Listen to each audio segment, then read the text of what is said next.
বিসমিল্লাহির রহমানির রহিম। প্রযোজনায় ও পরিবেশনায় কেয়ামত টিভি। যিনি আলো দিয়ে রাতের বিশ্রাম দিয়ে আমাদের বাঁচান, সেই প্রভুর নিকট আমরা শুকর আদায় করছি, বলি আলহামদুলিল্লাহ।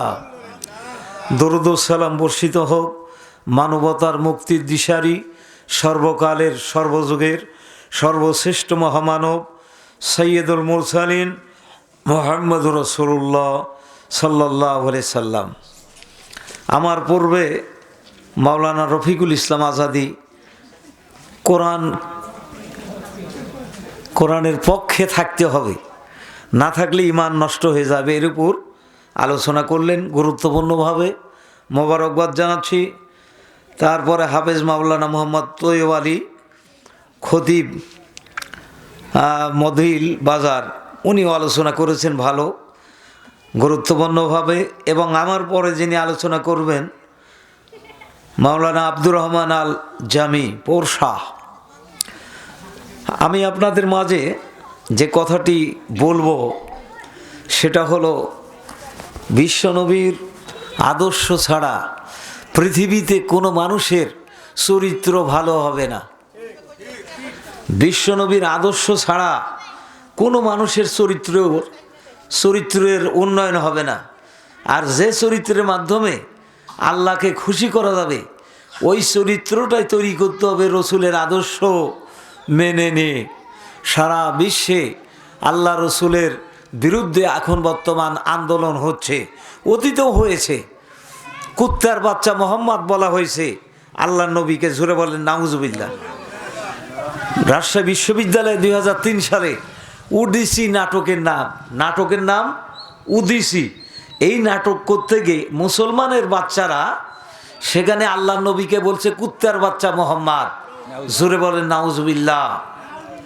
স্যাটানিক ভার্সেসের রাইটার সালমান রুশদি আল্লাহ রসুলের বিরুদ্ধে বই লিখল, বইটার নাম স্যাটানিক ভার্সেস।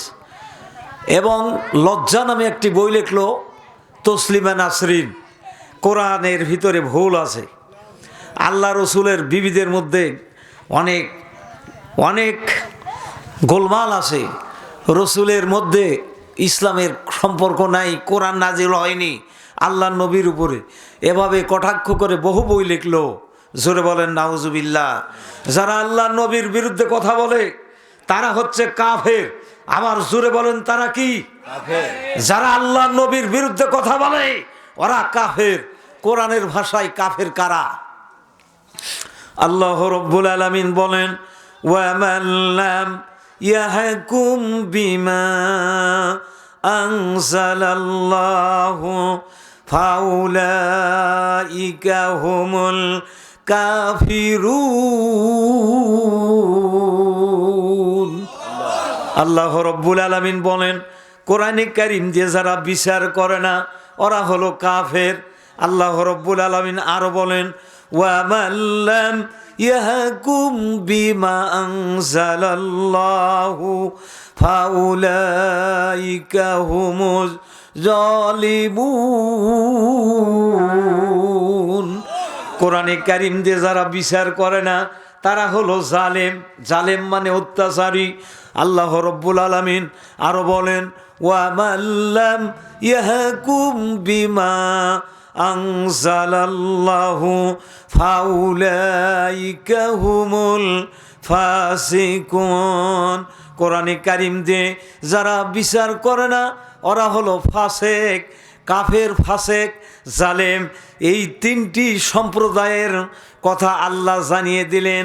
আর যারা আল্লাহর সঙ্গে শিরক করে তারা হলো মুশরিক, জোরে বলেন নাউজুবিল্লাহ। আল্লাহর সঙ্গে যারা শিরক করে তারা হলো মুশরিক, আর কোরআন দিয়ে যারা বিচার করে না তারা হলো কাফের এবং জালেম এবং ফাসেক। কোরআন দিয়ে বিচার করতে গেলে মুহাম্মদ সাল্লাল্লাহু আলাইহি ওয়াসাল্লামের প্রতিষ্ঠিত যে জীবন ব্যবস্থা এই পৃথিবীতে মানুষের জন্য করে রেখে গেছেন ওটা আমরা দেখতে পাবো। হযরত আয়েশা রাদিয়াল্লাহু তাআলা আনহাকে জিজ্ঞাসা করা হয়েছিল, ওগো আয়েশা, আল্লাহর নবীর চরিত্রটা কেমন? আল্লাহর নবীর বিবি আয়েশা বলেছিলেন, তোমরা কি কোরআন পড়নি, তোমরা কি কোরআন জাননি, কোরআন বুঝনি? গোটা কোরআনটাই আল্লাহর নবীর চরিত্র। আজকে বেনামাজি তারা হয় এমপি, বেনামাজি হয় এমপি। লম্পট যারা অধিকাংশ রাষ্ট্রে ক্ষমতায়, তারা ক্ষমতা পায় এখন। কোরআন নাই, হাদিস নাই, ইসলাম নাই, ওরা নাকি এমপি মন্ত্রী হয়। এমপি মন্ত্রী হবে একজন কোরআনের আলেম। আমার ওয়াজ আপনাদের এখানে 10 বছর পর হচ্ছে।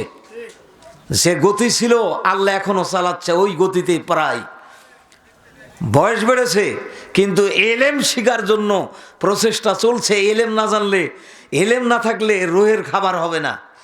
দেহের খাবার কি? দেহের মাছ, ভাত, গোস্ত, ডিম, দুধ, মধু, কলা দেহের খাবার। রুহের খাবার কি বলেন তো? রুহের রুহুটা কেমনে বাঁচে? রুহু বাঁচতে হবে না? রুহু কেমনে বাঁচে? রুহু এটা বাঁচে কেমনে? এটার খাবার কি? এটার খাবার এলেম। এলেম নাই, আর রুহু মরে গেছে। ও যা ইচ্ছা তাই করবে। মানুষ হত্যা করতে পারে, মদ খাইতে পারে, গাঁজা খাইতে পারে, ব্যভিচার করতে পারে, চুরি করতে পারে, অপবাদ দিতে পারে। এলেম নেই, আর কোনো দাম নাই। বাইনাল আব্দুল কুফরে তারকু সালাত একটা কথা বলা হয়েছে। মুমিন আর কাফের মধ্যে পার্থক্য নামাজ। এলেম যার নাই তাই নামাজ কি বুঝবে? এলেম থাকতে হবে, রাগ করবেন না। কোরআনের বিদ্যা থাকতে হবে। কোরআনের বিদ্যা যার নাই। আমি 1983 থেকে 1992 সাল পর্যন্ত নওগাঁ আলিয়া মাদ্রাসায় লেখাপড়া করেছি। ভারতে লেখাপড়া করেছি, ভারতেও লেখাপড়া করেছি। ইংরেজিতে অনার্স পাস করেছি। বাংলা এবং ভারতে লেখাপড়া করে আমি সরকারি কোনো চাকরি নিলাম না। কারণ হচ্ছে চাকরির মধ্যে গোলামি আছে, চাকরির মধ্যে গোলামি আছে। যারা মানুষের গোলামি করবে, আল্লাহর গোলামি তারা করতে পারবে না। তাই বলে কি চাকরি করা হবে না? আপনি কি এমপি হতে পারবেন না? মন্ত্রী হতে পারবেন না? আপনি কলেজের প্রফেসর হতে পারবেন না? আপনি কি ডাক্তার হতে পারবেন না? আপনি কি মাস্টার হতে পারবেন না? হ্যাঁ, হতে পারবেন। কিন্তু এলেম থাকতে হবে, কোরআনের জ্ঞান থাকতে হবে, রসুলের আদর্শ থাকতে হবে। নইলে আপনার কোনো দাম নাই, কোনো দাম নেই আপনার।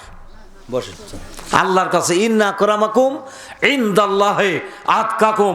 আল্লাহ বলেন তারাই হচ্ছে সম্মানিত যারা আমাকে ভয় করে। এলেম যার নাই তার কোনো ভয়ই নেই।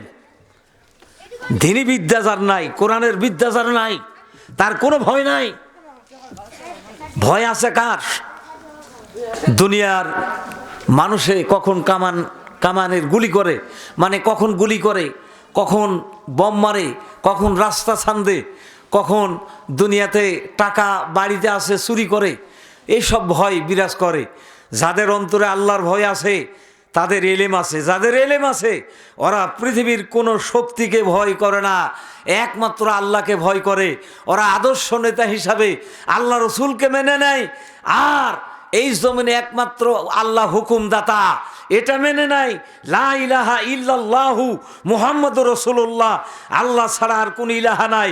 ইলাহা মানে আইনদাতা, ইলাহা মানে বিধানদাতা, ইলাহা মানে হায়াতের মালিক, ইলাহা মানে মৌতের মালিক, ইলাহা মানে রিজিকের মালিক, ইলাহা মানে রাতের মালিক, ইলাহা মানে দিনের মালিক, ইলাহা মানে সুপ্রিম পাওয়ারের মালিক, ইলাহা মানে সার্বভৌমত্ব জগতের মালিক। যারা এই জমিনে আল্লাহকে ভয় করে ওদের এলেম আছে। যাদের এলেম আছে তারা একমাত্র আল্লাহর আইন মানে। জোরে বলেন সুবহানাল্লাহ।